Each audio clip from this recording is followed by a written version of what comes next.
আমি বলবো ব্যর্থতা। 1 নম্বর পরিচয় আপনারা দিয়েছেন, জননিরাপত্তা নিশ্চিত করতে পারেন নাই।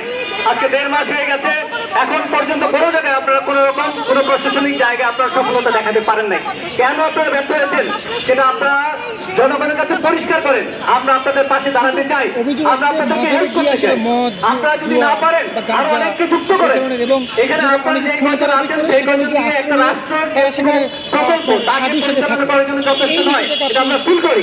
সুতরাং আপনাদের দিক থেকে আমরা সেই আহ্বান চাই, আপনারা আমাদেরকে, আমাদের সমাজে আরো অনেক বুদ্ধিজীবী এবং আরো সামাজিক কর্মী এমন অনেকেই আছেন যাদেরকে যুক্ত করে এই রাষ্ট্রকে সঠিকভাবে পরিচালনা করার জন্য আপনারাই আপনাদের শক্তিকে আরো বৃদ্ধি করতে পারেন। সেই শক্তি বৃদ্ধি করা অতি জরুরি। আমি আবারও বলতে চাই, সেই শক্তি বৃদ্ধি করা অতি জরুরি। আমি এখন কিছুটা আশঙ্কা করছি যারা নাকি এখন পরিচালনার দায়িত্বে আছেন তারা সম্ভবত এই পুরো কাজটি যথার্থভাবে করতে পারছেন না। এই আমার আশঙ্কা মিথ্যা প্রমাণিত হোক, আমি চাই না এটা সত্য প্রমাণিত হোক। আর এটা মিথ্যা প্রমাণ করার জন্য আমরা আপনাদের কাছে প্লিজ আবারও অনুরোধ করছি, যারা পরিচালনার দায়িত্বে আছেন এই পুরো কাজটাকে পরিচালনা করার জন্য আরো বেশি জনগণের সাথে সম্পৃক্ত হন, জনগণের কথা শুনুন এবং পরামর্শ গ্রহণ করুন। পরামর্শ গ্রহণ করে সেটা স্বচ্ছতার সাথে, আমি বলবো স্বচ্ছতার সাথে।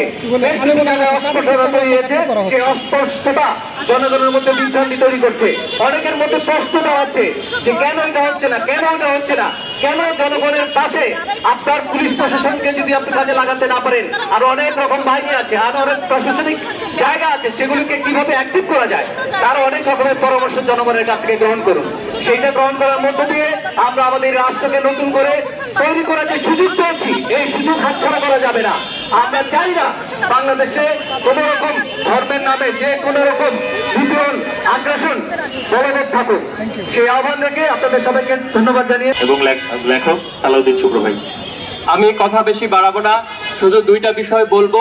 একটা হলো যে আমাদের হাজারো শহীদ প্রাণ দিয়েছে, তাদের হারানোর বেদনা এখনো আমাদের মনে, অথচ এই সময়ে মাজারের উপর যারা হামলা করছে তারা কখনো বাংলাদেশের বন্ধু হতে পারে না, গণতন্ত্রের বন্ধু হতে পারে না, ইসলামের বন্ধু হতে পারে না। পাশাপাশি আমি আরেকটি বিষয় বলবো, মাজার দরগা এগুলো সবসময় গরিব মেহনতি মানুষের আশ্রয়ের জায়গা। সেখানে যারা হামলা করছে তারা আমাদের শত্রু।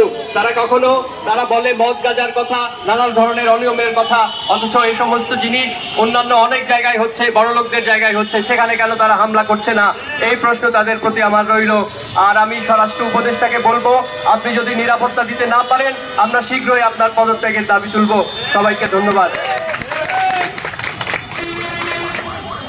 ধন্যবাদ সালাউদ্দিন শুভ্র ভাই। আমরা এখনই গণপ্রতিরোধ যাত্রা শুরু করব, তার আগে আমাদের একটু প্রস্তুতি নিতে হবে। আমরা সবাই ব্যানারের পিছনে যাব। তবে আমরা যেটা বলেছিলাম, গণ অভ্যুত্থানের